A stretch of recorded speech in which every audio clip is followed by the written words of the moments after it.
ह्याचं काय? वळूयात पुढच्या बातमीकडे. कुर्ल्यातल्या एल वॉर्ड अंतर्गत प्रसिद्ध करण्यात आलेल्या प्रारूप मतदार यादीत गंभीर अनियमितता उघडकीस आली असून त्यामुळे नागरिकांमध्ये नाराजीची भावना वाढली आहे. मुंबई महापालिकेच्या या मतदार यादीत एकाच घरातील सदस्यांची नावं 2 वेगवेगळ्या प्रभागांमध्ये विभागण्यात आल्यानं मोठा घोळ दिसून आलाय. माहिती अधिकार कार्यकर्ते अनिल गलगली यांचं नाव वॉर्ड क्रमांक 164 मध्ये समाविष्ट आहे, पण त्यांच्याच घरातील इतर कुटुंबियांची नावं ही वॉर्ड क्रमांक 163 मध्ये नोंदवण्यात आली आहे. दरम्यान प्रारूप मतदार यादीतील चुका दुरुस्त करण्यासाठी नागरिकांना आणखी किमान 7 दिवसांची मुदत वाढवून द्यावी, जेणेकरून मतदार यादीतील गोंधळ, विसंगती आणि अनियमितता कमी करता येतील अशी मागणी करण्यात येते. मुंबई महानगरपालिकेने जी प्रारूप मतदार यादी प्रसिद्ध केलेली आहे त्या यादीमध्ये प्रचंड गोंधळ आहे.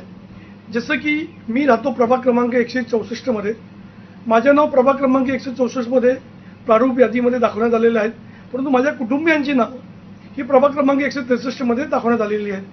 असं पाहिलं तर मुंबईमध्ये सर्वत्र जवळपास 70 ते 75 असे वॉर्ड आहेत, ज्या ठिकाणी 1500 ते 4000, काही ठिकाणी 6 ते 7000 मतं हे दुसऱ्या प्रभागामध्ये समाविष्ट करण्यात आलेली आहेत.